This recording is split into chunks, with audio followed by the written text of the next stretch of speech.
am Mishi. And I'm Bria. And this is Kicks and Skittles. Welcome back, guys. Okay. Today we're going to be talking about Halsey's first full-length album, Badlands.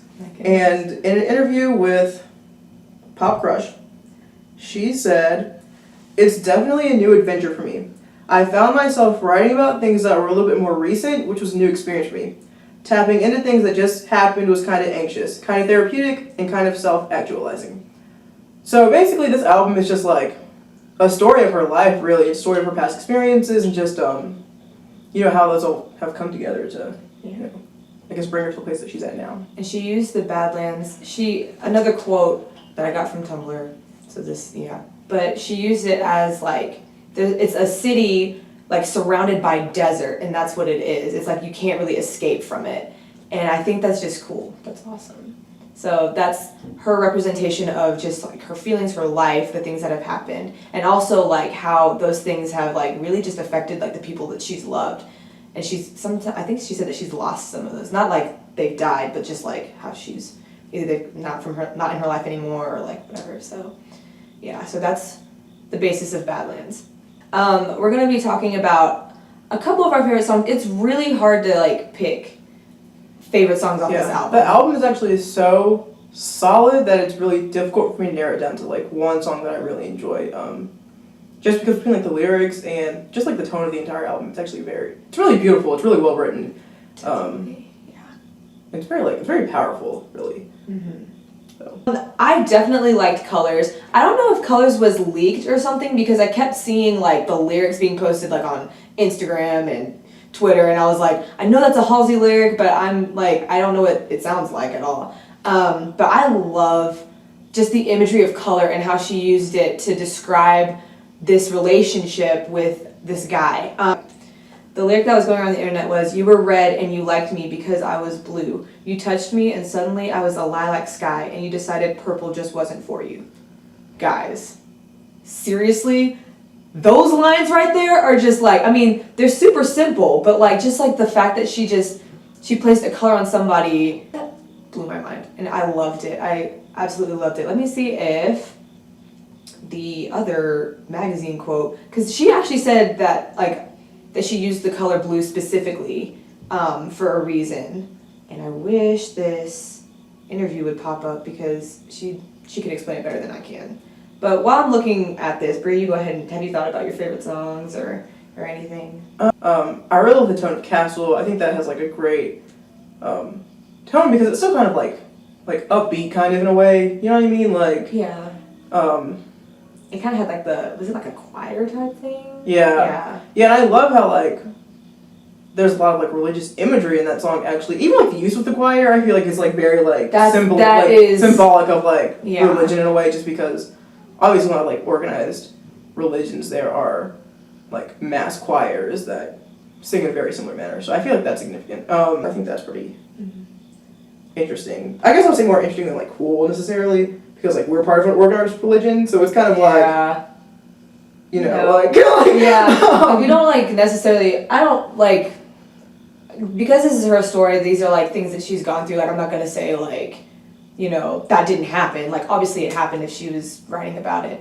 But like some of the themes, obviously like it is like she says that she writes about sex and sad songs. I mean it is. That's what that is. And like, I wouldn't obviously like, because we're both Christians. Like I wouldn't just throw sex around like that. But I mean if this is like her personal thing, then she did it very beautifully. Like she didn't just like.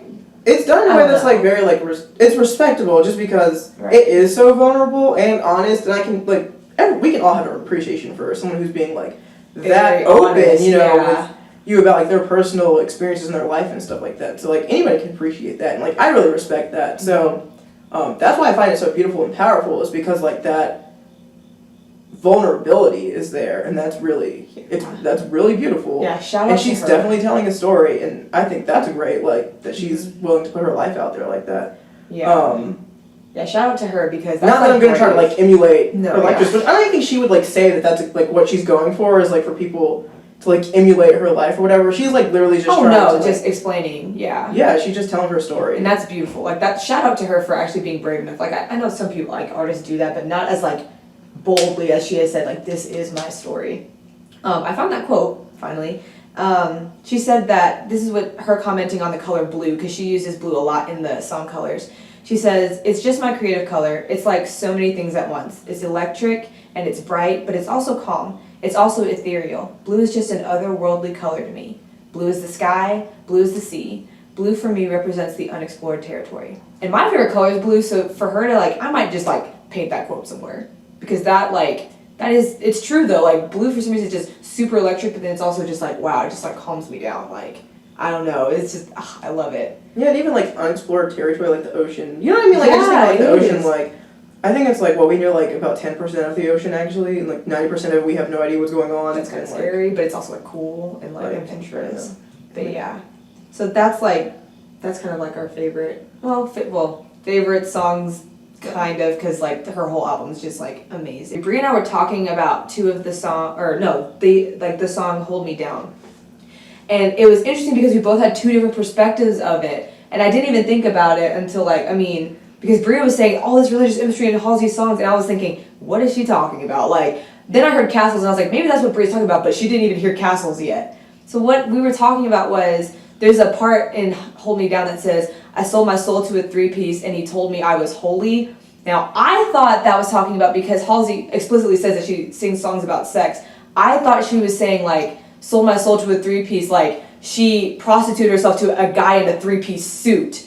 That is what I thought she was talking about. And he told me I was holy, just because he was, or because she was prostituting herself. I'm not saying that that's totally what that's just what I thought it meant. It just seemed like that. But I do understand, because it says it has demons in it, but she uses demons and devils a lot in her songs. Yeah. Well, the reason why I thought it was connected to religion in some aspect is because historically, in the Catholic Church, you could pay for salvation through different coins and stuff like that. So I thought she was saying she purchased, you know what I mean? No, yeah, purchased her salvation. She purchased her salvation, or her salvation or whatever, and the guy told her she was holy, because that's what you would do in the Catholic Church. Not now, obviously, but before, you would buy penance and stuff like that, and they'd be okay, well now you're holy or whatever, you won't be in purgatory for as long and stuff like that. So that's what I connected it to.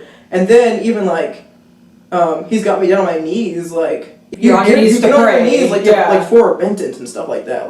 It's a symbol of it's a symbol of surrender, and I feel it's it really happens in a time of repentance, you get down on your knees to humble yourself, I guess, before God or the priest. Some type of power. You humble yourself by bowing, and then. But I just thought it was interesting that we both had different opinions on that. Clearly we're not saying that this is exactly what Halsey was talking about. We have no idea. I know, we clearly don't know because we have two totally different opinions. Exactly. But I just thought that was cool that two different things came out of that. But it could even be a mixture of both, because it could be it could be a symbol for some type of sexual activity, because a lot of times that is in a way a religious experience for people. Even in her song "Coming Down," it tends to it being a religious experience is that. Yeah. Sexual intimacy. So yeah. So it could be they're very closely. And if that's the case, if that means that both of those opinions are in that she melded those together, it'd be very impressive. We don't know, and I'm sure we'll find out eventually, because she'll probably release I feel she'll probably release a commentary or something. I hope so. That would be well. She did have a prologue in her deluxe box set, but we didn't buy that. We can't afford it. Dude, we're poor college students, man. You guys should just definitely listen to it. Just you should definitely listen to the album. I don't even I'm gonna buy the album, definitely. I'm buying the It's album. just a matter of which version and when that's gonna happen. And the money, but But it's definitely a great album. It's amazing. You guys should definitely check it out. We said yesterday that we were going to release in this video also a music video reaction to Mayday Parade's single with Dan Lambton.